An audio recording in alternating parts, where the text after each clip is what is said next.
Hey gang, I got an offer for you today from LinkedIn. As business to business marketers, your needs are unique. B2B buying cycles are long and your customers face incredibly complex decisions. Isn't it time you had a marketing platform built specifically for you? LinkedIn ads empower marketers with solutions for you and your customers. LinkedIn ads allow you to build the right relationships, drive results, and reach your customers in a respectful environment. On LinkedIn, you have direct access to build relationships with decision makers. Of the 875 million users on the network, 180 million are senior level executives. 10 million are C-level executives. You will also be able to drive results with targeting and measuring with their tools built specifically for B2B. And best of all, they work. Audiences exposed to brand messages on LinkedIn are 6 times more likely to convert. LinkedIn ads also rank #1 for security, community, and ad experience as part of the Business Insider's Digital Trust Study. Make B2B marketing everything it can be and get a $100 credit. It's a $100 credit on your next campaign. Go to linkedin.com/MPN to claim your credit. It's linkedin.com/MPN. Terms and conditions apply. Hey, everybody. I want to thank our sponsor for this season, SEMrush. SEMrush is an SEO tool that I use for my clients and I absolutely adore. It not only helps me audit the site to find out what's wrong or what needs to be improved on my clients' sites from an SEO standpoint, but it also helps me to keep track of the keywords and key phrases we're going after, where they rank in Google and Bing. They have their own index that you can put parallel to Google's index. It is an incredible tool. If you go to our show notes for each episode, there is a link. If you click on it, it just tells them that we sent you, and you can try their tool out for free. I think it's for 7 days right now, and it is an incredible tool. It is well worth the money. It's actually not that bad when you think about the quality and the amount of value you're going to get from this tool. Check it out. Go to our show notes, and hope you enjoy the show.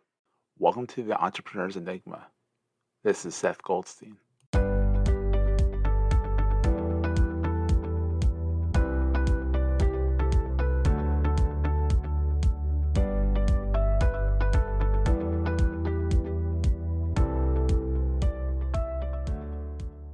Hey everyone, welcome to another edition of the Entrepreneur's Enigma podcast. I'm here with the great Corey Haines of Swipe File fame, of CoreyHaines.co, of this, of that. You know, he literally, the guy is all over the web, and it's impressive. It's like if it's a new startup, Corey might be behind it or be helping out with it, and it's very cool. And I'm very happy. I think I was in the top like 300 people in your community at the beginning, something like that. You had just Yeah. launched Mhm. it, and I'm being like expanding. I was probably closer to 100, but I wasn't really sure where. So, Yeah, somewhere but between 100 and 300. it's somewhere in that realm, But so Corey, tell us about like how did you get started being an entrepreneur? Like I know you worked for Barometrics, you were in house to start off, but like what made you do the journey? Yeah, so I guess, there's kind of a couple of phases, and I'm in Hmm. the middle of one of the phases, but we'll call, phase 0 sort of me, dipping my toes in the water a little bit, which was just, Hmm. creating websites for friends and family and business owners at my church and things like that, where I was just sort of doing freelance work offhand. It got me a little bit of made my first, like, freelance money or entrepreneur money, however you want to call it, right? But it's just like money that wasn't, a time per hour sort of Hmm. per sort of deal that I was used to. And then we'll call phase 1, which was actually launching projects and little mini sites and things like that, and courses. And so while I was still at Hmm. Barometrics, I launched Hey Marketers, which is a job board, It's and that did great, yeah. fairly well. Small revenue, but it was actual, hey, I made this thing and now people are paying for it and using it, which is really, really cool. I'd also Hmm. created a couple of courses. I had created a newsletter. I created a couple of like, curated sites that are like directories for certain resources and whatnot. And so that really allowed me to practice that muscle, build that muscle, see what it's like, get a couple of reps in my set. And now I'd say I'm in phase 2, which is I'm still in what I call entrepreneur purgatory, which is having one foot in I consulting love it. and one foot in my own stuff. So I still about part-time, 15, 20 hours a week. I still do consulting. I'm the marketing lead for SavvyCal, which is like a I Calendly love Savvy competitor. Cow. The only Yeah. problem with that is when the way a Philadelphian says it, we say Savvy Cow, and Right. it's I have to announce that it's not a bovine. Yeah. Yeah, you have to enunciate a lot. Yeah. So I'm doing SavvyCal part-time, and then part-time also working on swipe files and other projects that I have my hands in, sort of doing the whole entrepreneur thing. But uh, a lot of it, all of it's been bootstrapped, which is the large reason why Mhm. I haven't been like full-time, fully made the leap because one, there aren't like investors like, hey, what are you doing? Work on this thing over here or that thing over there. But Which two, is also just nice. the money, right? Yeah, Yeah. but there's also like the money you have to self fund yourself. It's pick yourself up by your bootstraps, and that just takes more time and it takes more flexibility. It takes a little bit of wiggling around to figure out who you are and what you're doing and what people want. Right, that's the big thing about entrepreneurship is just figuring out what people want and that they will pay money for. And so the next phase will look like me, stop consulting, go all in, like basically give myself a job with a startup or with a business. But that has not quite happened yet. Yeah, so really, I mean, I've seen a trend over my interviews is that a lot of people have, they start the side hustle. They have a full-time paid gig working for quote unquote the man or the woman. I don't like the term the man, but working for the person. And I find that a big part of it is that side hustle. That then they're like, wait, I can actually make this less of a side hustle, more of a main hustle, which is kind of the thing. And I like to see that that's what you've done, and then your community is blossoming into something really awesome. So Yeah, I appreciate that. I mean, a lot of it, I think today too, just with the rise of the creator economy, how easy it is to build, tech startups and sort of hack your way around different frameworks and get started with all sorts of boilerplate. Like, it's really easy for people to have a side project today, where maybe it wasn't, 5, 10 years ago, mhm, especially 20 years ago, when you had to spin up servers and you had to pay expensive services, and there just wasn't all the tools available. But mhm, now, if I want to start courses, I just go sign up for Podia. If I want to start a podcast, I just go sign up for Transistor. mhm. Whatever you want to do, there's something for that thing that's just like 5 minutes you're in, configure a little bit, and then you basically have your side project. You just have to go market it and get people to use it. It's magical. The way the web was. I mean, I remember back in the day, that like building a website, in the late '90s, early 2000s, early aughts, it was easy to spin up a website for the most part, and that was a great feeling and democratization of the web and all that. But it's nothing like it is today. I mean, today, literally, you have an idea. You're like, let me throw $5 for the month at it. Like, that's like no startup call. It's like, all right, I won't go to Starbucks today, and Right. I can play with something Yeah, for a month. exactly. Or sometimes it's a month free. Then you can still go get your Starbucks. Yeah, yeah, there's a lot of freemium, right? I mean, Mhm. MailChimp was one of those big pioneers where it was like, hey, here's your email marketing tool completely for free up to your first 1,000 subscribers, which Which was a lot of ridiculous, people yeah. never reach, or they clean their list and try to stay under that threshold. But we have tools like Canva, which is ubiquitous. We have Gmail. We have all sorts of free tools at our disposal as well. It's amazing. And you have to remember when it's free, you're the product. I mean, they're definitely, but is that necessarily, I love your opinion on this, is that necessarily a bad thing? 'Cause I always see that when you're the product, the ads are really good. Like Instagram, you're clearly the product, but I would much rather have relevant ads that get me to buy something that I actually want than some crap that is like, this has nothing to do with me. Yeah, I think that's largely true for a lot of things that we use, startups, companies, but it's not entirely true because you Mhm. look at a Mailchimp or a Canva, and if you're a free user, you're a free user. You're not a product. They're not selling your data. I don't think they're not showing you ads.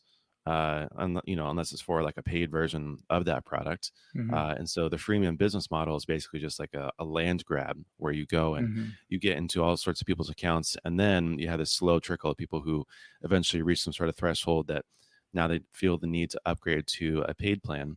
But of course, like if you're a social media site, then yeah, your users are your product, and you show ads to those users, and that's how you monetize the platform. But it's the same as with Swipe Files. Even I have a newsletter, I have a podcast, and I sell ad spots to get Mhm. exposure to that audience. That doesn't mean that those people are the product necessarily. No, They exactly. are, but it's They're more the not such an target. They're evil more the thing. target. They're more the target of the ad.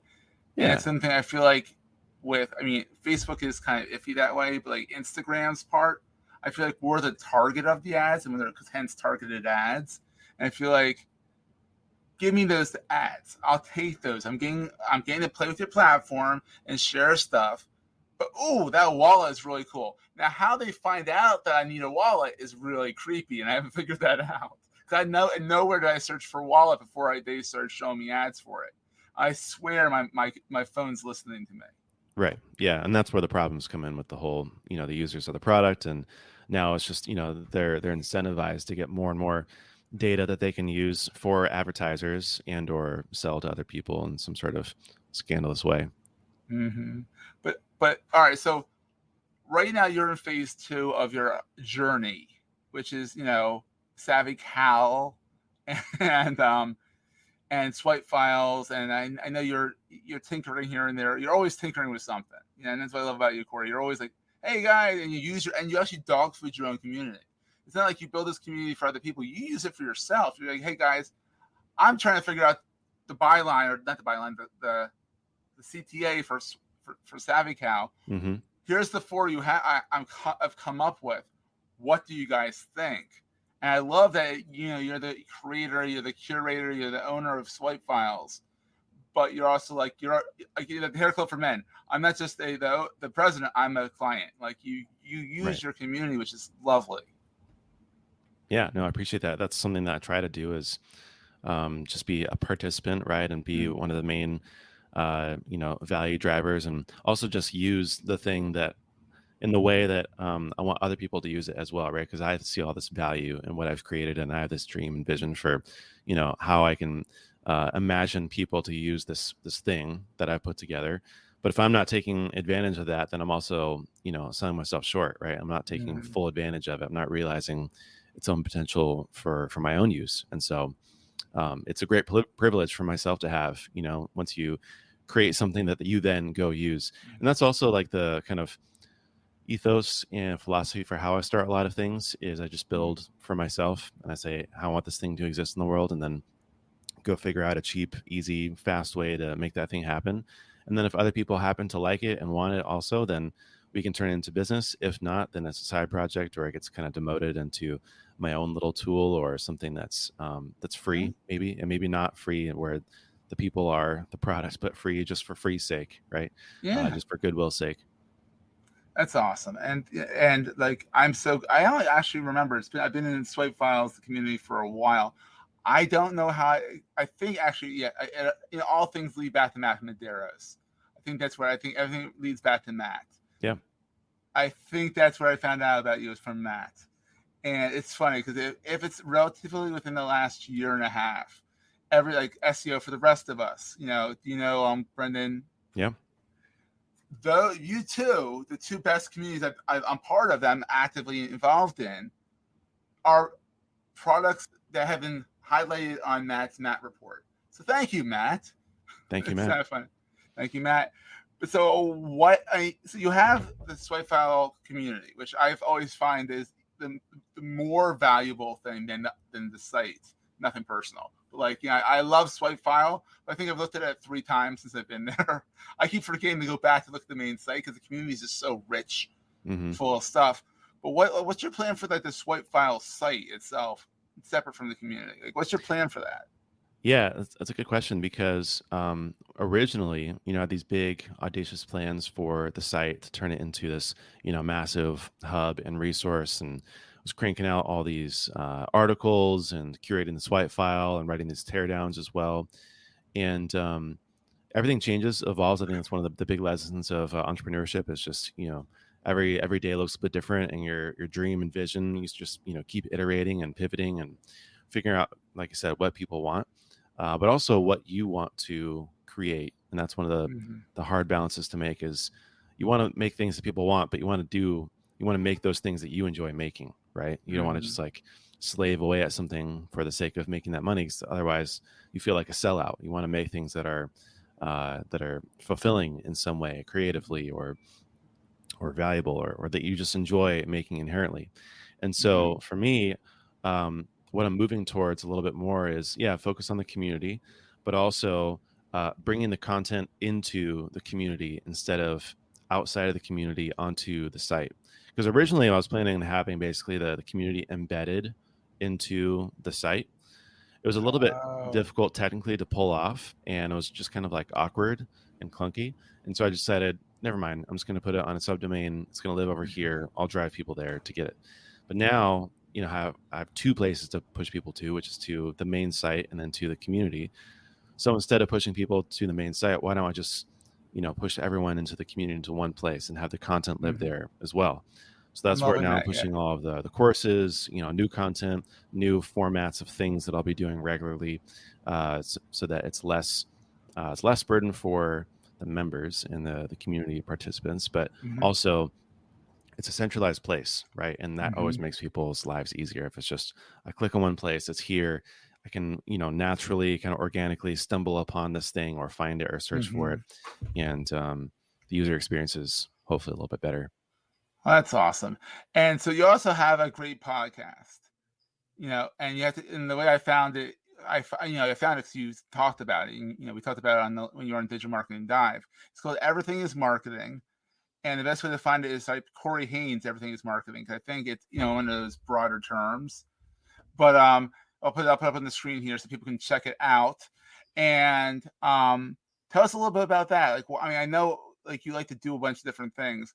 What's your goal with the podcast? Like, other than talk about marketing, obviously. The podcast is definitely one of those like inherently fulfilling things that I like to do. I love podcasting. I've always been a huge podcast fan and avid listener and consumer. I probably go through, at least 2 hours of podcasts a day Oh, personally. it's And so amazing how fast it goes. Yeah. one of those things where I just wanted this to exist. The sort of like premise and angle is to explore marketing from a pretty broad worldview and lens. So it's not just the SaaS marketing podcast. It's not just the e-commerce email podcast, but it's everything is marketing. So you sort of take all these ideas from different industries, and that way you can remix them and apply them to your own industry, whether that's SaaS or not. That's sort of like the focus for me going forward is, how can everything apply to SaaS.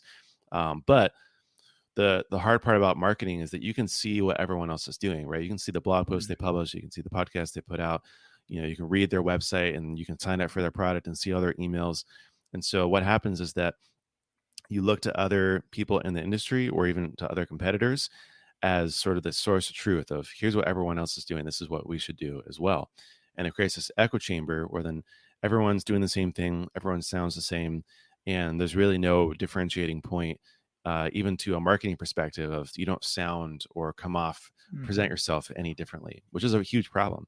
And so the only way to get out of that echo chamber is to literally, walk out of the cave and go Mhm. explore different caves and go explore other chambers. So you have to I love it. go, learn from affiliate marketers. You have to go learn from, e-commerce paid ad managers, media buyers. You have to go learn from agencies. You Mhm. have to go have this really broad exploration so that you can be more creative in your own industry and be sort of the pioneer and the innovator in your space.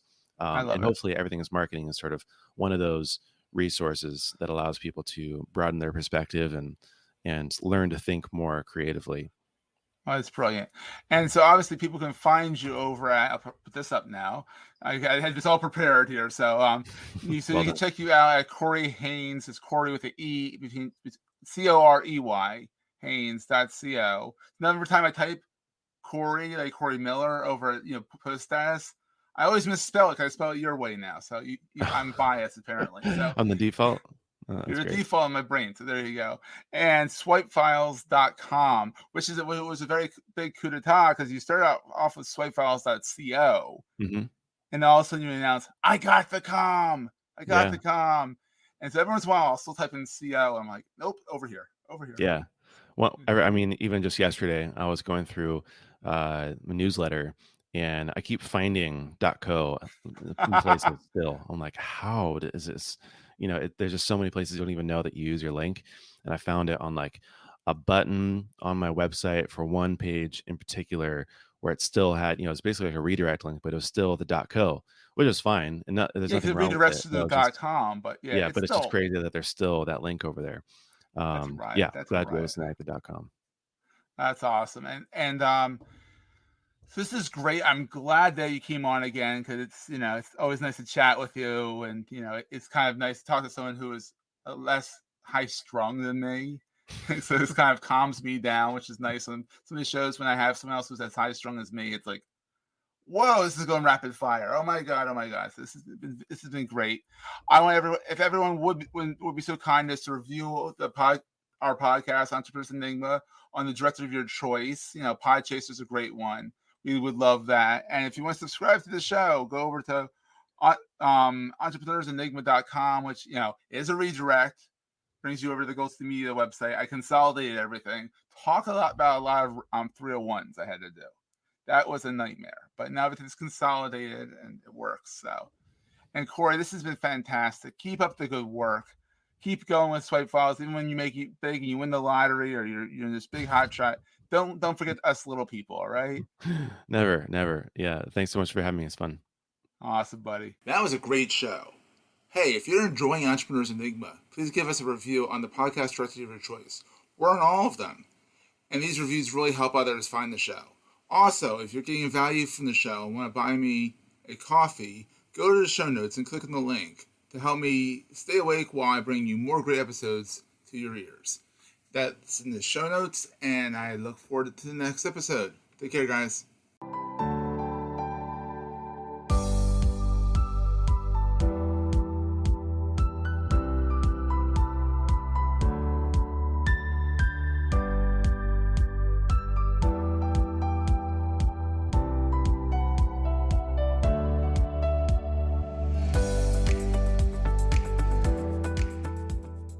You may know you're listening to this show along the Marketing Podcast Network, but did you know there are other great shows on MPN to help your business? Dan Farkas hosts a great podcast called The Strategic Communicator. Dan, tell us what these fine folks will hear when they listen. Jason, it's pretty simple. The Strategic Communicator podcast talks with industry leaders about emerging trends and how we can use various forms of communication to make the world a better place. Anyone listening will leave with tangible ideas you can use to help with your PR and marketing efforts. Amazing. Where can people subscribe? Easy. You can go to passpr.com. You can find the show at marketingpodcast.net or just search the Strategic Communicator with Dan Farkas wherever you get your podcast. You heard him, folks. Go get it. This podcast is heard along the Marketing Podcast Network. For more great marketing podcasts, visit marketingpodcasts.net.